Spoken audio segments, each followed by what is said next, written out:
Welcome to my guide to Think Fast. The mutation will take place on rifts to Korhal, and the mutators are Propagators and Speed Freaks. Propagators will one-hit kill whatever they touch, and another Propagator will spawn in its place, so they will multiply very quickly. Speed Freaks means that the enemies will move at 5.5 speed, which is very fast, including the Propagators. If you don't control them, then they will overrun your base in a matter of seconds. This guide is gonna emphasize the defense against propagators. For offense, you will use the usual shard sniping strategies. You should know the prop timings and stay away from buildings when they're about to spawn. The first prop comes at 3 minutes, and then around at 12:30, 2 will spawn at a time. Then at 18:30, 4 will spawn, and then at 23:50, 5 will spawn. The green times are important, but not that important. The most important times are at 9:30 and then 20:30. At 9:30,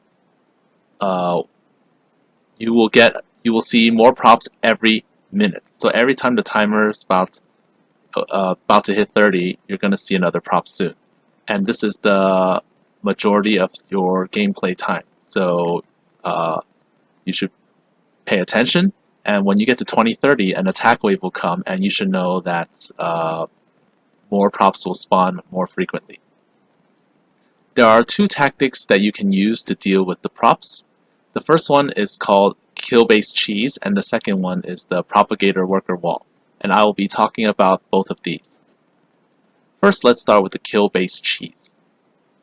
The concept is that the propagators have vision of all the buildings you start with.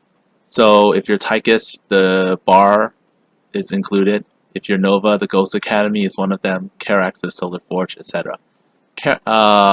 Props have vision of all those, but they don't automatically get vision of any subsequent buildings that you build. So if the buildings that you start with are gone, the props will have nowhere to go. So some examples. First one, when I did my Zeratul Hero Only No Mining with Cheese, I cancelled the assimilators since those are considered buildings that I started with, and then I destroyed my Nexus with my probes. But before the Nexus died, I rebuilt the assimilators. For Han Horner, I had to kill my starport, and I had to kill the starting command center. But you can see down here, I built a second command center to take its place. So this is what most commanders will do. You will destroy your own buildings, and then you will rebuild your command center before 3:30. So you have to stop the first wave at 2 minutes, and then the props though will have nowhere to go.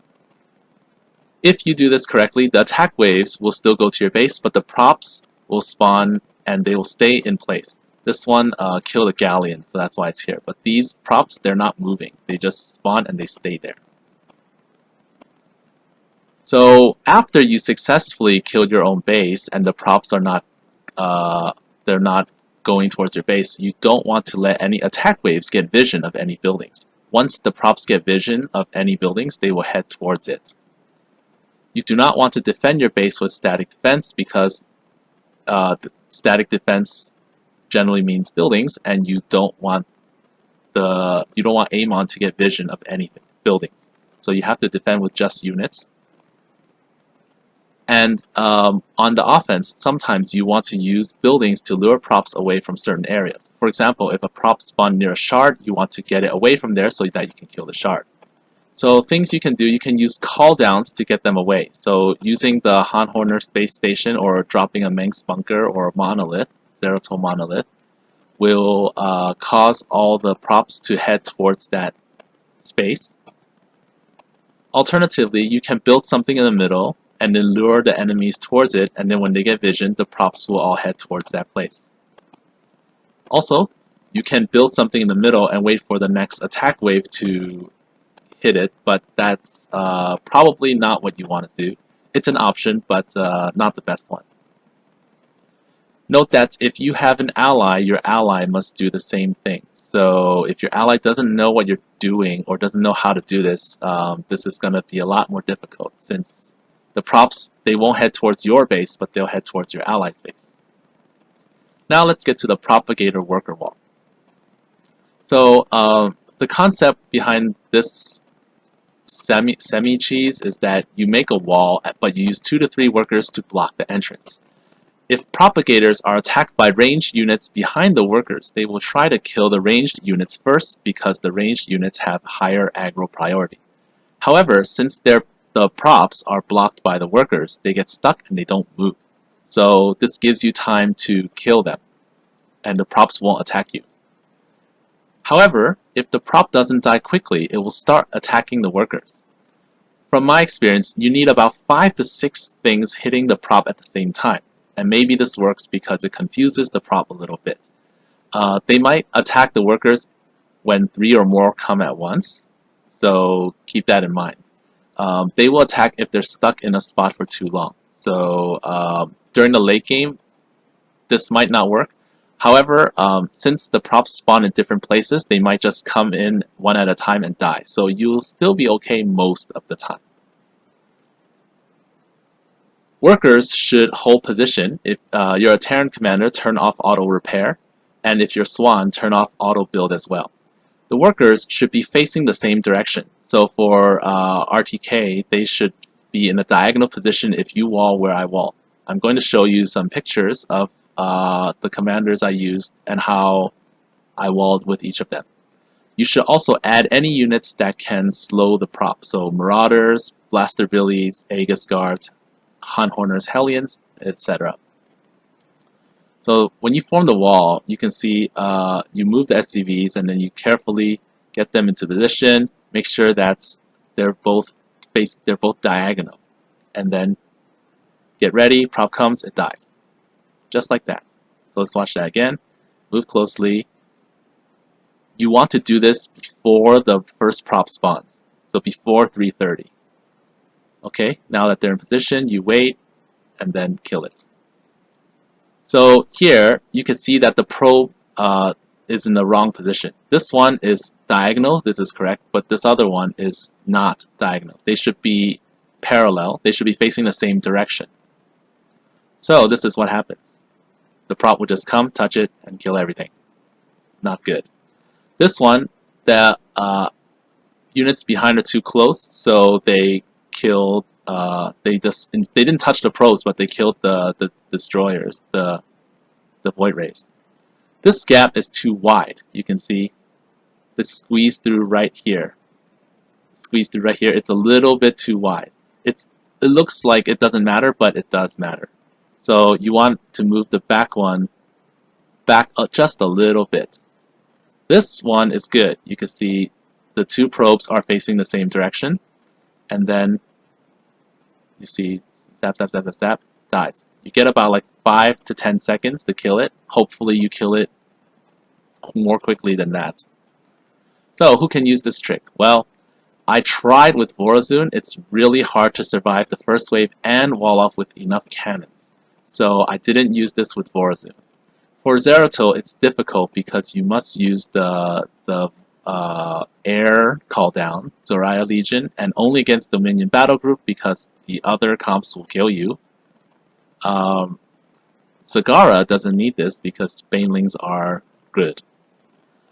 Dehaka has Devour, Abathur has Toxic Nests, and Raynor, if you open with Quick Factory, they don't need this trick early game because they can use, they have other things that they can use to counter the first few props. Raynor, Nova, Swan, and Stukov have tanks or mines, and they don't need this late game. If you have enough tanks or mines, you don't really need the wall. And Karax and Alarak, I think they have no problem, but I'm not exactly sure. My wall never like broke down, so I didn't have a problem. Well, Alarak's wall broke down, and then you'll see if you watch it. Alright, so Abathur, you have spines in the beginning, then later on you add some vipers, throw down some vipers to block them. You can also use toxic nests, 3 toxic nests should kill a prop. And then here's the wall. For Alarak, you have 2 probes here. You overcharge any of the buildings in the back. Don't overcharge the gateway because the prop will kill it. Artanis, 6 cannons, 7 cannons should do the trick. The Haka, this was my first time trying, so I didn't know how many drones I needed, so I just used a lot, and I just added impalers later on. Phoenix, you have cannons, you start with cannons, then you add Colossi later for range. And don't use Tal'Darim because his regular attack will pull the props past this wall. Han Horner, as you saw first, you just use like Galleons, Reapers, and Hellions. And you can add some Magmines here just for extra damage. Carax, you get enough Monoliths, few cannons early on, and then Monoliths. You can also use Orbital Strike to add extra damage and slow it down if necessary. Kerrigan uses Spines. You use Spines to stop the first wave, and then you use like 6 of them before the first prop. You can add Lurkers later. Manx, you get several bunkers full of units, and you add an Aegis Guard to add some extra slow. Manx is also, it's important to know that for Manx, if you use ESO in the cheese spots, the ESO spots, the props will head towards that direction, so having an Aegis Guard here will help you defeat them.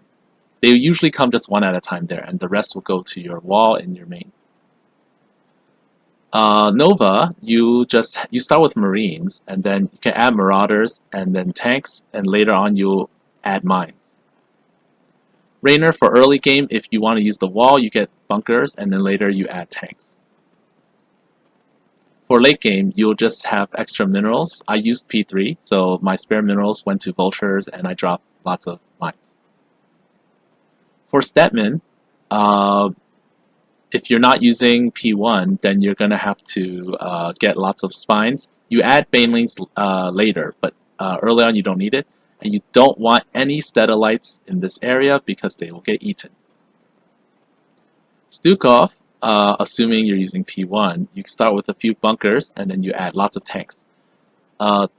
You will throw infested, and these infested civilians will sometimes get eaten by props, but you'll launch so many that they will eventually die, so it's not a problem.